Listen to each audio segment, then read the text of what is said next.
Also, if you get 100 points from the goal endings, you can get a bonus game. And you can suck at it and not win at all. And get nothing out of it. Wow, that does not happen very often. Of course, it would happen when I'm recording. Let's see. Yeah, we'll go ahead and do the ghost house. Why not? Another great addition to Super Mario World are these ghost houses.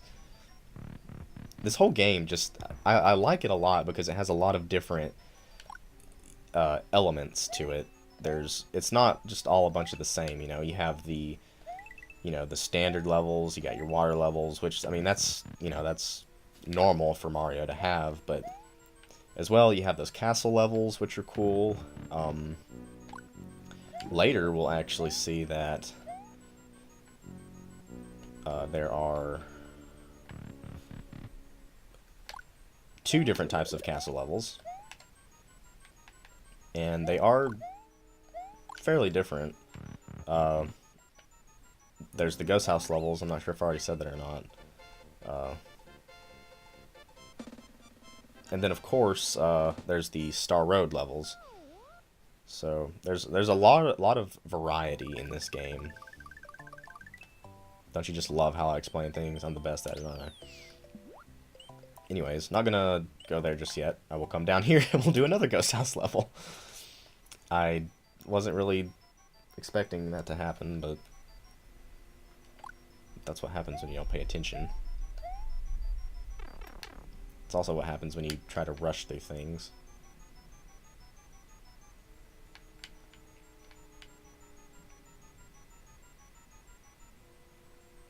I love the design of the boos as well. Very cutesy. Anyways, here's Big Boo. You can just jump over him. Or you can run under him. Whatever you prefer.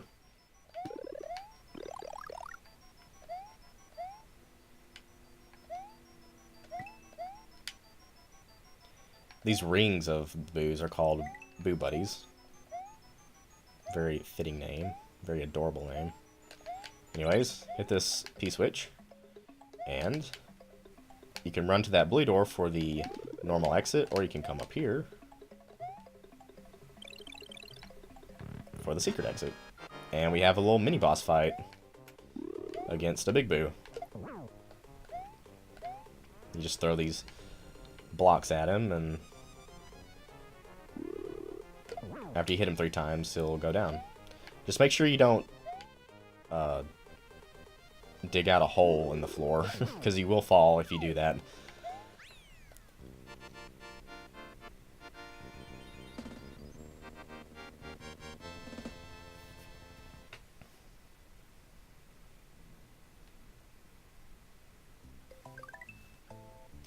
And that leads us to a warp to Star Road.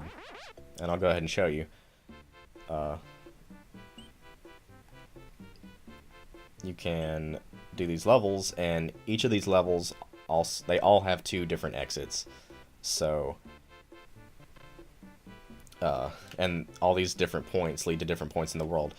Although, it seems like you could use it as a shortcut, but the thing is, when you warp to a star that you haven't unlocked yet, you just kind of stay there, and it kind of defeats the purpose of having that, if that makes any sense. You have to unlock the warp from the overworld first before you can,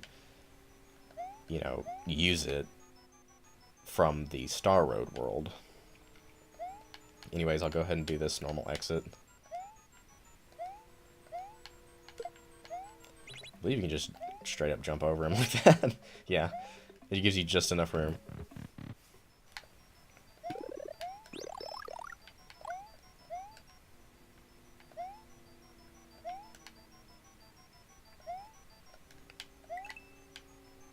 Get you over here, out of my way.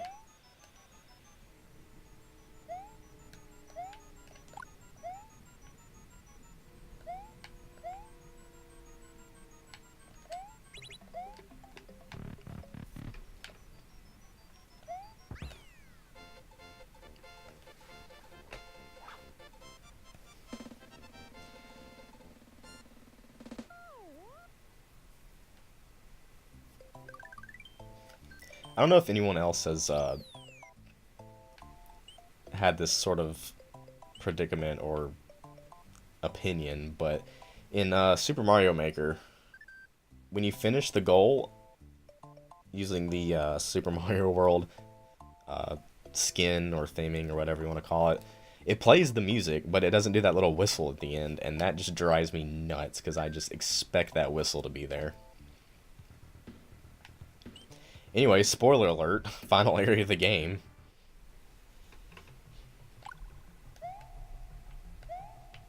Although I would hardly call that a spoiler. This game is like... When did this game come out? 94, I think? Also, yeah, there's a hole there. Don't fall for that. So yeah, this game is like...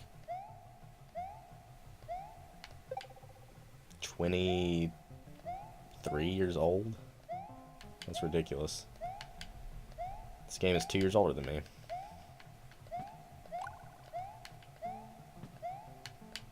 Oh, frick. Okay. I thought I was gonna die there. Oh, this ice... It killed me, man. It killed me!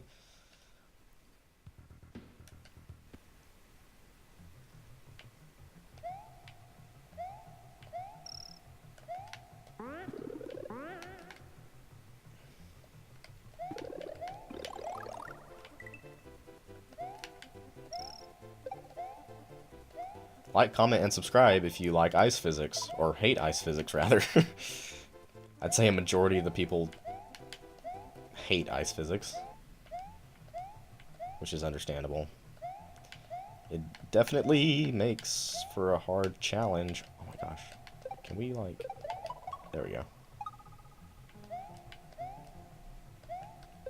You can get a 1-up here just by doing that. And there's the goal. Very short level, but it makes up for the fact from, you know, the whole ice, slippery, sloop, slop, sliding.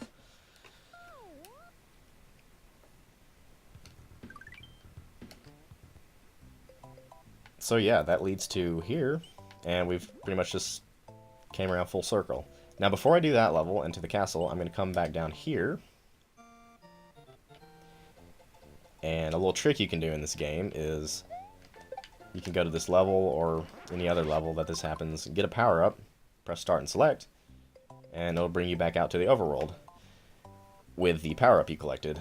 That only works, though, if you have already completed the level. So you can't exit out of it if you haven't beaten it. Anyways, here's a pretty infamous secret.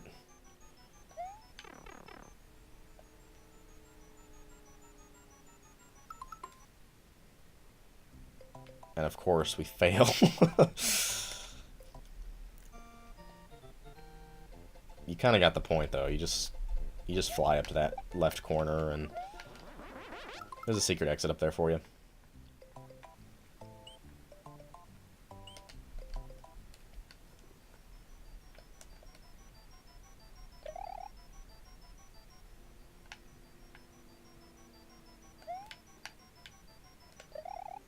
You just fly up there, run to the right for quite a ways.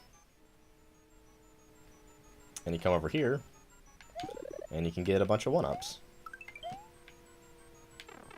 And you can also get hit by the boos and lose your power-ups. Oh, can I get it? Yeah. I'm not going to risk it. I'm just going to go. I don't really need the 1-ups anyway.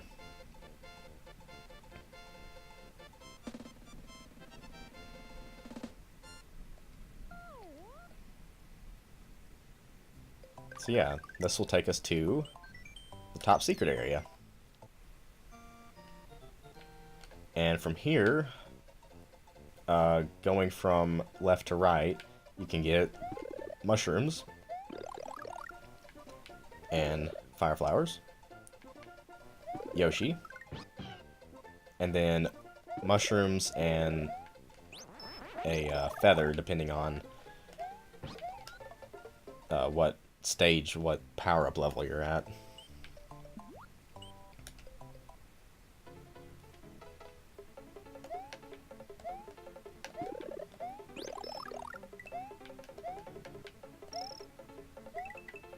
Anyways, this is a nice little level. I love the background of this level, and I believe it's in Yoshi's Island 1 as well. It's very foresty, kind of warm. You know, spring, summer vibe going on. Anyways, here's a new gimmick of this game. You have these little switches that will change the path that the platform goes over. There's a level later in the game, like this, that uses this mechanic, and it is very difficult, I will say. But it's meant to be. So, well, obviously it's meant to be. And again, I suppose there could be accidental or fake difficulty, as people say. Which, I mean, that totally exists. I won't deny that. But yeah, nothing extreme. And another bonus game. Can I do it correctly this time? Almost. Better than the first time I did it. 4 1-ups for our goal achieving something. I have no idea where I was going with that. I'm just trying to make words, which is probably a bad idea. If I did that in a public speaking class, I would probably get an F. Although that is kind of what I did. Well, not really. You know, like when you're writing papers and, you know, professors for some reason... Sorry, I gotta scratch my leg. For some reason, professors, they want quantity over quality, which I'll never understand that. I will take quality over quantity any day.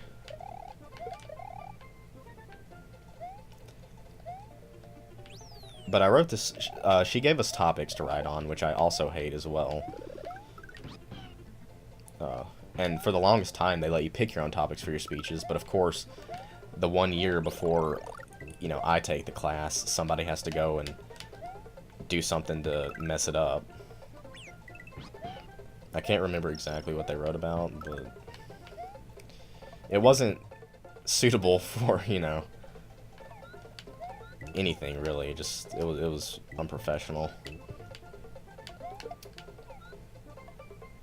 But yeah, so the topic she gave me was to write a speech about truth.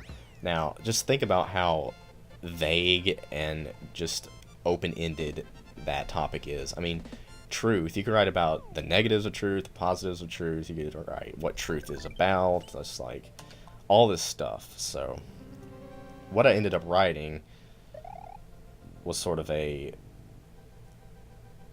definition-based speech, kind of like what is truth exactly. You know, I'm not gonna go into too much detail, but she didn't like it too much is all I can say. And I put a lot of effort into that, and that class as a whole was just definitely not good. I am by no means a public speaker, and I know people say that you know, practice makes perfect, and the more you do it, the better you are at it, but I swear, I feel like I've done enough to where I would at least be comfortable, you know, speaking in front of groups of people, but every time, I just get so freaking nervous, and it's more physical than mental. Like, in my mind, I'm like, okay, I can do this, no problem. This is... How did that kill me? Exactly? I have never been killed like that before. Ever. What was I saying? I don't even know. I don't even know. I get distracted that easily. Oh yeah, like I'll start shaking, and you know, my words will stutter, and I hate it because, like, in my mind I'm like, dude, just stop. This is not bad. There's nothing to be like afraid of or nervous about. Just do the speech. But my body just takes control, and my words stutter. I start sweating and shaking. It's just the worst thing ever. I'm glad I'm done with all that though. I can just do my computer science classes and not have to worry about doing any of that public speaking crap.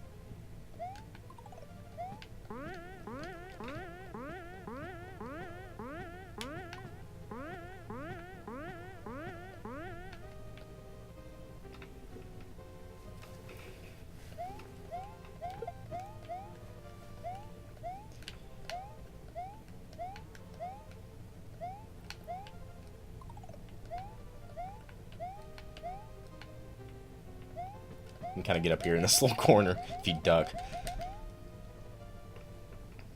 It's just one of those things, you know. There's like nothing special about it, but you just gotta do it, you know.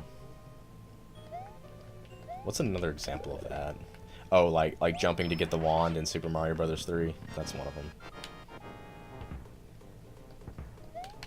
Anyways, here is Morton Koopa. I didn't explain in the first castle, but we fought Iggy Koopa, I believe.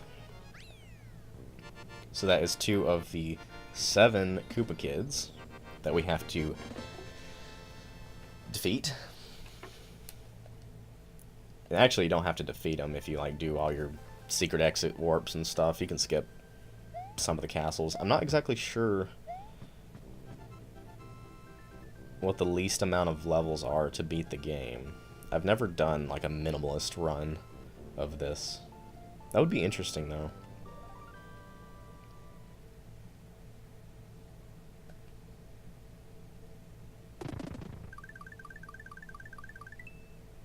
But yeah, that will take us to Vanilla Dome. And I know I said earlier that I was going to try to do this all in one take, but I don't want to run up my recording too long and have just a whole giant folder of videos, so I will cut it right here and start a new recording session. Maybe I'll do it, I don't know, I might take a little break. Anyways, I've been VirageQuit, thank you for watching, and see you in the next one. Bye.